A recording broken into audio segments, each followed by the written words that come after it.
अध्यात्म विज्ञान कोई धर्म या संप्रदाय नहीं है, ये स्पिरिचुअल साइंस है जो कुदरत के कानून पर आधारित है।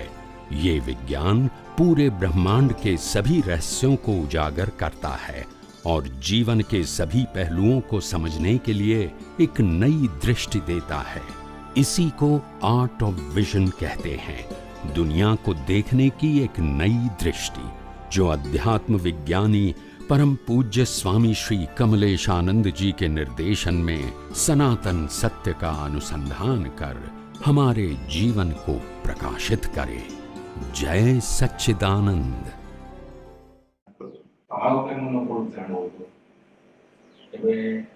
घटना बने त्यारे આપણે દાખલા કે કોઈને બે લાફા મારી દેતા હોય, પછી આપણે પાછળથી પછી જે વિચારો આવે કે આનું બહુ ખોટો થઈ ગયો, તો એ બધું આખો આમાં જોઈ જાય ને, મન વચન કાયાનું આખો એમાં જોઈ જાય ને, એમ જ થયું ને કે આપણા નથી આ વિચારે.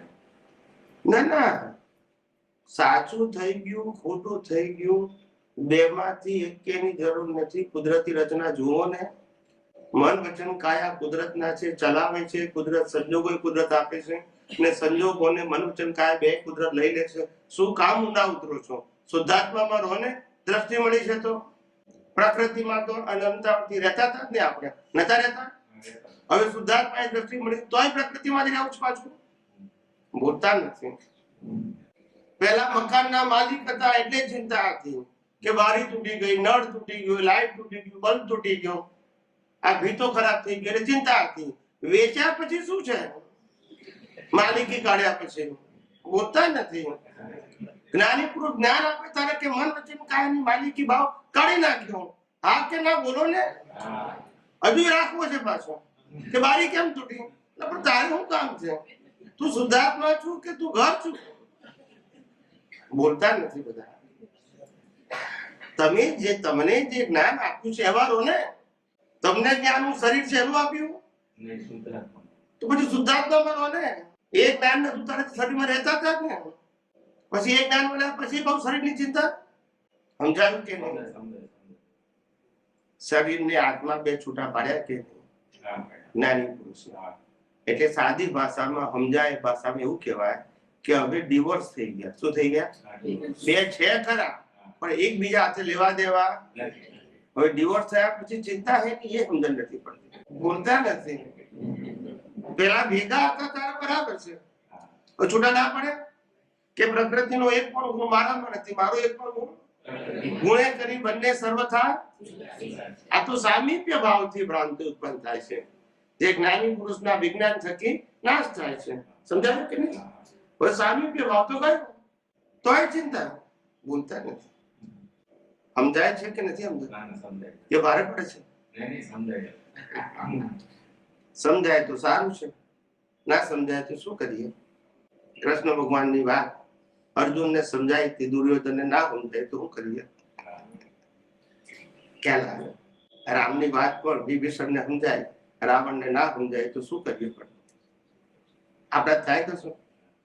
એવું મહાપુરુષો સમજાવનારા સમજાવે, બીજું શું કરી શકે? અમારું કામ સમજાવવાનું છે. અમારું એક જ કામ છે, તમારી અંદર રહેલું જે સામર્થ્ય છે, અનંત જ્ઞાન, અનંત દર્શન, અનંત સુખ, અનંત શક્તિ અને ચૈતન્ય પણ જે તમારી અંદર છે એ કેમ કરીને ખુલ્લું થાય, એ અમારા જીવનનું મિશન છે. અમારા જીવનનું મિશન કોઈને હેન્ડીકેપ બનાવવાનું નથી.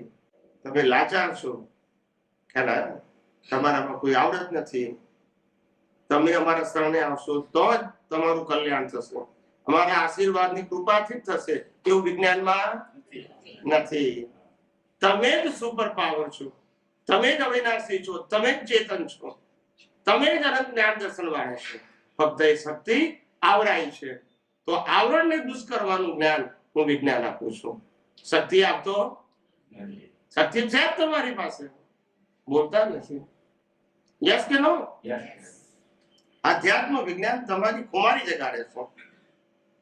ધર્મો લાચાર કરે છે. શું કરે છે? તમારામાં આમ નથી, આમ નથી, આ નથી આવડતું, આમ નથી કરતા, લાચારી કરે છે. છેવટે પછી સરેન્ડર થવાનું. પછી કૃપા આશીર્વાદ લેવાની. બોલતા નથી. એક બાજુ કે હું અનંત શક્તિ વાળો છું, બીજી બાજુ કે કૃપા વગર નહીં થાય. બોલતા નથી. આવું વિરોધાભાસ બધું. પણ કોઈને સમજણ જ પડતી નથી. તારે દાદા ભગવાને કહ્યું ને, કવિરાજે ગાયું કે બાળાને વેદ ભણાયા. પછી કેવા સમજે? આ દાદા ભગવાનનો શબ્દ કહું છું કે બાળાને વેદ ભણાયા, પછી કેવું સમજે? સમજાય? આવું છે સાહેબ. એ જેટલું સમજાય એટલું કામનું છે. નહીં તો મજૂરી કરવાની જ છે ભાઈ. ધર્મ એટલે મજૂરી, સોશિયલ લાઈફ એટલે મજૂરી, ને આધ્યાત્મ એટલે મજૂરીમાંથી મુક્તિ. કેમ? કારણ કે કરનારો જુદો ને હું જુદો, માટે મજૂરી ના કહેવાય. ધર્મમાં અને સામાજિક લાઈફમાં તો હું જ કરું છું, હું જ જીવું છું, તો પછી મજૂરી કર. અને આધ્યાત્મમાં હું શુદ્ધાત્મા છું, અને મજૂરી કરનારો કુદરતી રચના છે, તો પછી મજૂરી નથી. બે શું થઈ ગયા? જુદા પડી ગયા. મજૂરી કરનારો જુદો અને હું જુદો. જે મારે છે ની મજૂરી હોય. યસ કે નો?